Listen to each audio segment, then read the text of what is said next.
Olá, meu nome é Muni Inácia, sou graduando em Letras Português e Respectivo de Literatura pela Universidade de Brasília e realizei a seguinte pesquisa sob o título O Construto do Imaginário do Renato Russo em relação ao suicídio, mediante a orientação do professor Piero Luiz Zanetti Eiban e com apoio da Bolsa CNPq. A presente pesquisa possui o objetivo de analisar e compreender as relações entre as canções do poeta Renato Russo e em relação ao suicídio,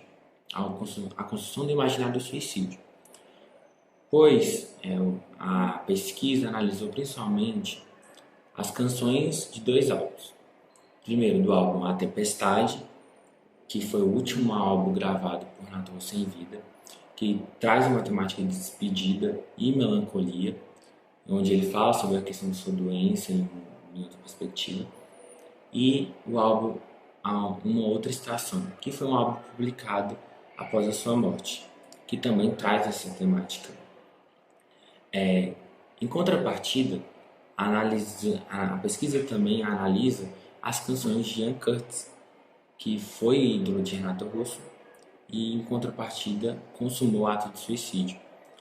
E analisando as canções de Curtis, também de dois álbuns principalmente, que é o Uncle Pleasures e Closer, que coincidentemente também foi lançado após sua morte, percebe-se as relações entre esses dois cancionistas, tanto na questão estética do período do pós-punk, das influências estéticas do rock, tanto na questão da patologia, pois Renato Russo tinha AIDS e morreu devido às complicações da AIDS e depressão. Ian Curtis tinha uma doença crônica que era epilepsia e depressão em um nível tão grande que fazia com que elas fossem incontroláveis. Assim, os dois cancionistas eles relacionam entre si e confluem entre si,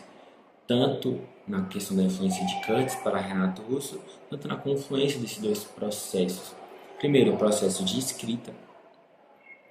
que relaciona os dois, diante do mal da escrita, a vontade de externalizar essa melancolia, essa sistemática depressiva em suas canções dos poetas por meio dos seus líricos. E segundo, pela questão das imagens, dos arquétipos da melancolia e do suicídio, da depressão, da crise existencial em suas obras. E terceiro, na questão patológica, tanto emocional quanto fisiológica. A partir daí, percebe-se que nas obras de Renato Russo, ele traz consigo uma nebulação nesse processo de escrita. Essa nebulação dessa depressão, juntamente com a melancolia, faz com que o eu lírico conflui com o poeta, com o cancionista, através da subjetividade da linguagem. Essa subjetividade que em muitas canções, principalmente Clarice ou Via Láctea, ocorre uma pronomalização do eu lírico em primeira pessoa e uma impessoalização do eu lírico ao mesmo tempo, passando-se da primeira pessoa para a terceira pessoa do discurso, sempre em uma terceira pessoa feminina, confluindo e semelhantemente na canção She's Locked Control Again de Curtis. Ele faz a mesma coisa, ele faz a mesma coisa só que de modo ao contrário. Ele começa falando She's Locked Control Again numa perspectiva impessoal, uma terceira pessoa feminina do discurso, externalizando sobre a epilepsia, sobre a doença patológica, sobre seus sentimentos, e conflui para a primeira pessoa, confundindo, mostrando a confusão desses dois eu líricos nessas relações. Então, esses dois poetas relacionam entre si nesse processo de escrita,